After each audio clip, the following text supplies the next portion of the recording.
گزارش ہے کہ برائے کرم بیٹھ جائیں۔ اب ان قریب آپ کے سامنے میں مقرر ذیشان کو پیش کرنے جا رہا ہوں، تو آئیے خطیب ذیشان جناب حضرت اقدس الحاج مولانا محمد الطاف صاحب محتمم مدرسہ حفظ القرآن کھجناور سے جو ہمارے مہمان ہیں، ان سے میں اس وقت ملتمس ہوں کہ حضرت والا تشریف لائیں اور اپنی موقر خطابت سے ہم سبھی کو مستفید فرمائیں کہ ہم بھی دریا ہیں، ہمیں اپنا ہنر معلوم ہے، ہم بھی دریا ہیں، ہمیں اپنا ہنر معلوم ہے، جس طرف بھی چل پڑیں گے راستہ ہو جائے گا۔ مائک پر آپ کے سامنے بہترین خطیب مقرر جناب حضرت اقدس الحاج مولانا قاری محمد الطاف صاحب دامت برکاتہم، جو سرزمین کھجناور کے مدرسہ حفظ القرآن کے محتمم ہیں، وہ آپ کے روبرو۔ السلام علیکم ورحمۃ اللہ وبرکاتہ۔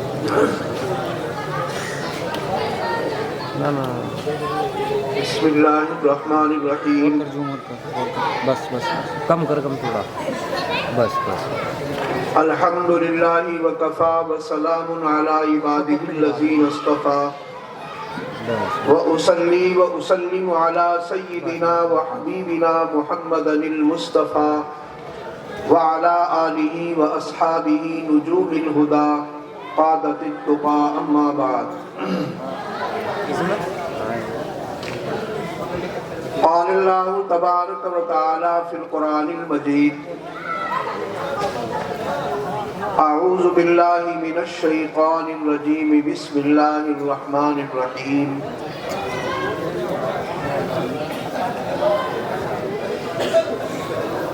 یا ایہا الذین آمنوا ادخلوا فی السلم کافہ ولا تتبعوا خطوات الشیطان انہ لکم عدو مبین۔ وقال تعالی فی موضع آخر: ومن یشاقق الرسول من بعد ما تبین لهم الہدی ویتبع غیر سبیل المؤمنین نولہ ما تولی ونصلہ جہنم وساءت مصیرا۔ صدق اللہ العظیم۔ اللہم صلی علی محمد وعلی آل محمد کما صلیت علی ابراہیم وعلی آل ابراہیم انکا حمید مجید۔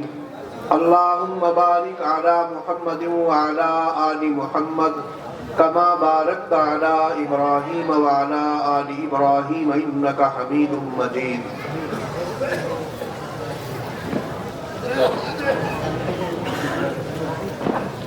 برادران اسلام، قابل صد احترام بزرگان دین و علماء کرام اور میری معزز ماؤں اور بہنوں،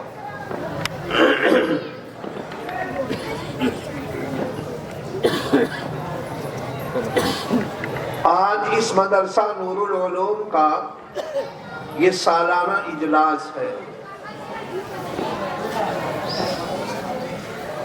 ہم اور آپ دین کی نسبت پر یہاں جمع ہوئے ہیں۔ چند علماء کرام نے اس سے پہلے قرآن کریم کی تلاوت، نعت النبی صلی اللہ علیہ وسلم اور دارالعلوم دیوبند سے آئے ہوئے معزز استاد محترم نے بڑی قیمتی نصیحتیں اور باتیں آپ حضرات کے سامنے بیان کی ہیں۔ میرے محترم بزرگوں اور دوستوں، کسی بھی اجلاس میں یا کسی بھی عالم اور نیک صالح آدمی کی مجلس میں وعظ و نصیحت سننے کے لیے اس نیت سے جمع ہونا چاہیے کہ اللہ تبارک و تعالی ہمیں اس پر عمل کی توفیق مرحمت فرمائے۔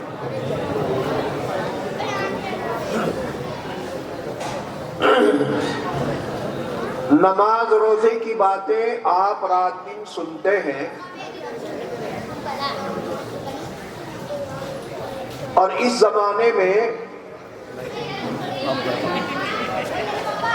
میں یہ سمجھتا ہوں کہ میں اور آپ جس مذہب کے ماننے والے ہیں اس مذہب کا نام مذہب اسلام ہے.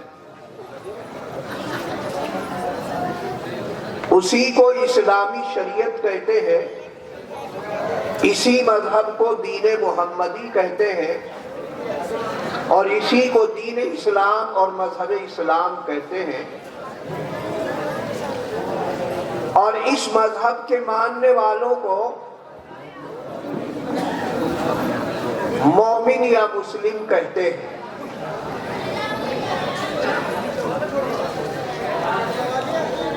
میں یہ عرض کرنا چاہتا ہوں کہ قرآن کریم اللہ کی وہ مقدس کتاب ہے جو قیامت تک آنے والے تمام انسانوں کی ہدایت کے واسطے نازل ہوئی ہے. صرف مسلمانوں کے واسطے نازل نہیں ہوئی بلکہ پوری انسانیت کی ہدایت کے لیے اور پوری انسانیت کی رہنمائی اور رہبری کے لیے اللہ تبارک و تعالی نے اپنی مقدس کتاب کو دنیا میں نازل فرمایا ہے. ہم اور آپ اس وقت جس زمانے میں جس ماحول اور معاشرے میں سانس لے رہے ہیں، زندگی گزار رہے ہیں،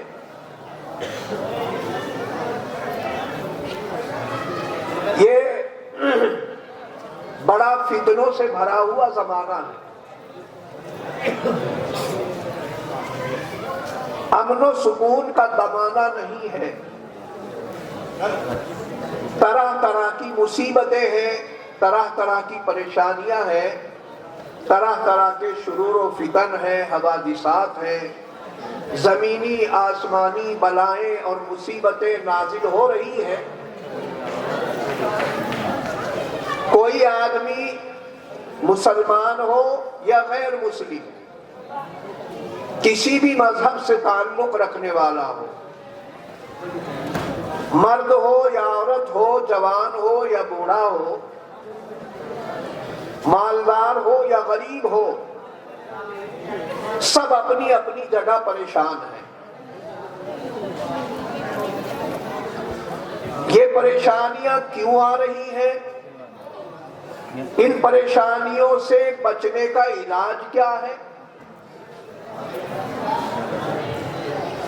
ان پریشانیوں سے نکلنے کا کیا علاج ہے اور کیا طریقہ ہے؟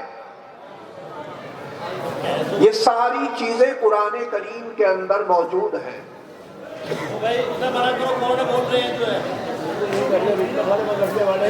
اللہ تبارک و تعالی نے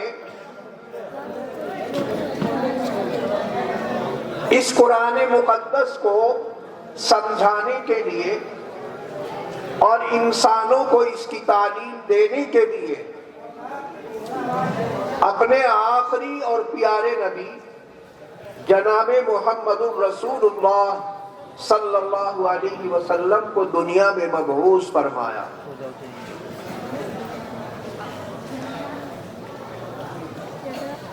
اللہ تبارک و تعالی نے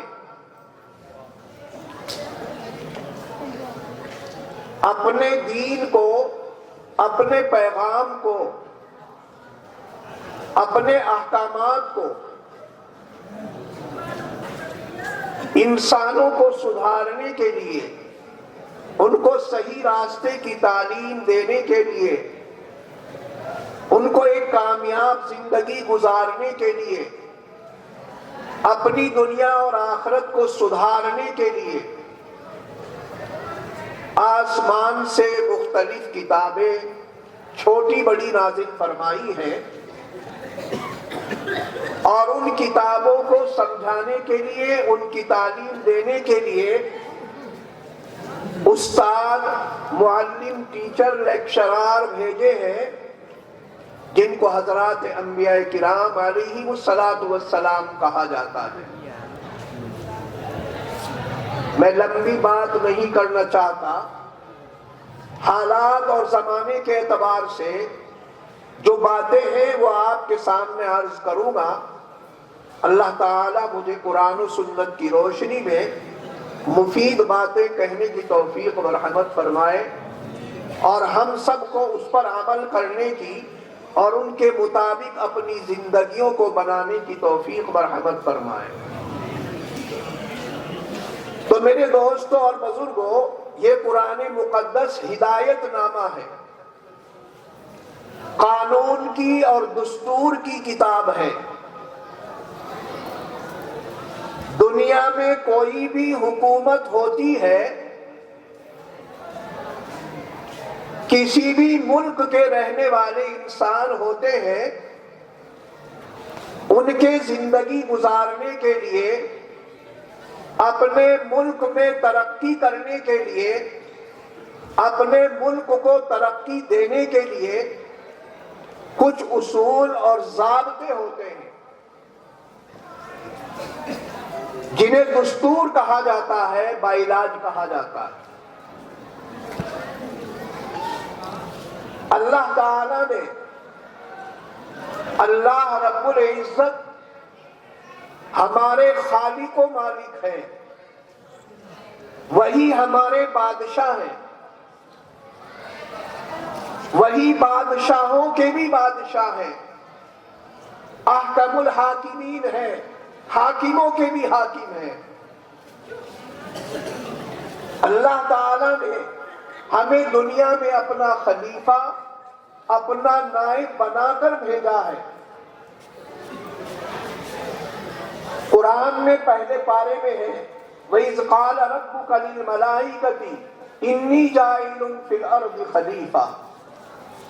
اللہ تعالیٰ نے جب یہ دنیا بنا دی، اس کے بنانے کے بعد جب اپنی مخلوق کو اس میں پیدا کیا اور اس دنیا کو اپنی مخلوق سے سجایا، خوبصورت بنایا، تو اللہ تعالیٰ نے سب سے زیادہ خوبصورت مخلوق انسان کو بنایا۔ اللہ کی مخلوق میں انسان سے زیادہ خوبصورت کوئی مخلوق نہیں ہے، اور اللہ تعالیٰ نے انسان کو اپنا خلیفہ اور نائب بنا کر بھیجا۔ لَقَدْ خَلَقْنَا الْإِنسَانَ فِي أَحْسَنِ تَقْوِيمٍ۔ اللہ تعالیٰ فرماتے ہیں کہ میں نے سب سے زیادہ خوبصورت جو مخلوق بنائی ہے وہ انسان کو بنایا۔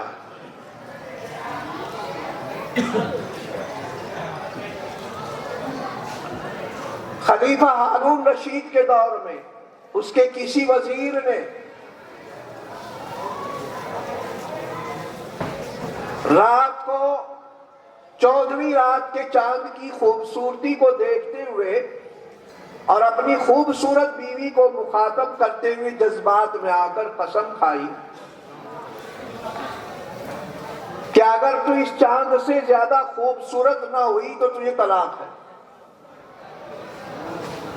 بیوی نے سوچا میں کیسے چاند سے خوبصورت ہو سکتی ہوں زیادہ، پردے میں چلی گئی، شور مچ گیا، بڑے آدمی نے جو ہے اپنی بیوی کو طلاق دے دی۔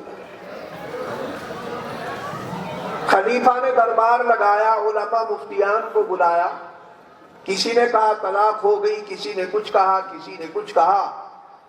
ایک بڑے سلجھے ہوئے عالم نے جواب دیا کہ طلاق نہیں ہوئی ہے، اس لیے کہ اس نے یہ کہا ہے کہ اگر تو چاند سے زیادہ خوبصورت نہیں ہے تو تجھے طلاق ہے، اور یہ چاند سے خوبصورت ہے، کیونکہ اللہ تعالیٰ فرماتے ہیں لَقَدْ خَلَقْنَا الْإِنسَانَ فِي أَحْسَنِ تَقْوِيمٍ۔ خیر بہرحال یہ بات بیچ میں آ گئی۔ تو اللہ تعالیٰ نے انسان کو دنیا میں اپنا خلیفہ بنایا، جیسے ایک وزیر اعظم کا نائب وزیر ہوتا ہے، اس طرح انسان جو ہے اس دنیا کے نظام کو چلانے میں اللہ تبارک و تعالیٰ کا نائب اور خلیفہ ہے. اور یاد رکھو نائب اور خلیفہ کو وہی کام کرنے کی اجازت ہوتی ہے جو اصل حاکم حکم دیتا ہے.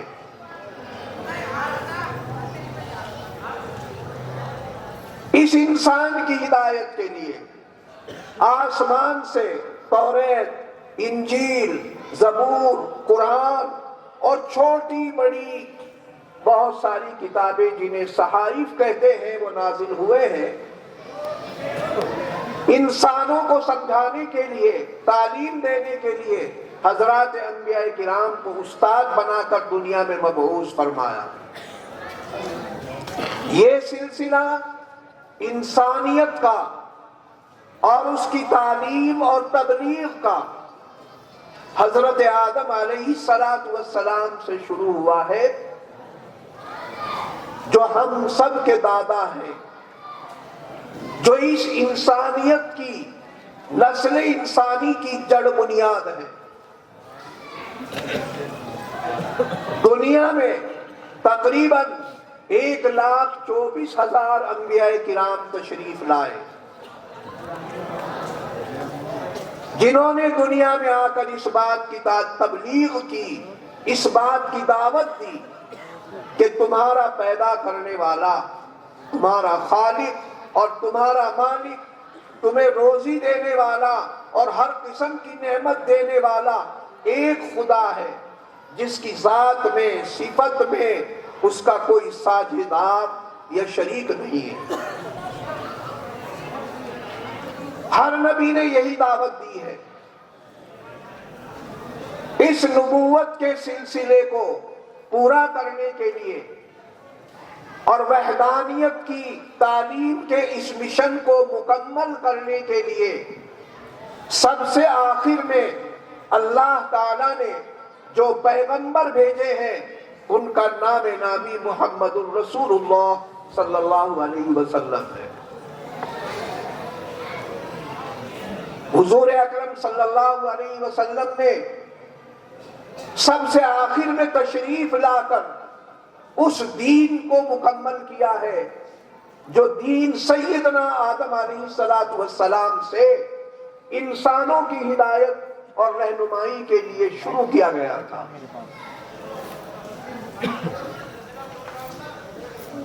اب ہمارے نبی صلی اللہ علیہ وسلم کے بعد قیامت تک، رہتی دنیا تک کوئی اور نبی آنے والا نہیں ہے. اب دلوں میں یہ سوال پیدا ہوتا ہے کہ قیامت تک جتنے انسان آئیں گے وہ غلط راستے پر چلیں گے، وہ جاہل ان پڑھ ہوں گے، تو انہیں سیدھا راستہ کون بتائے گا، کون دکھائے گا؟ حضور اکرم صلی اللہ علیہ وسلم نے ارشاد فرمایا العلماء ورثۃ الانبیاء. قرآن نے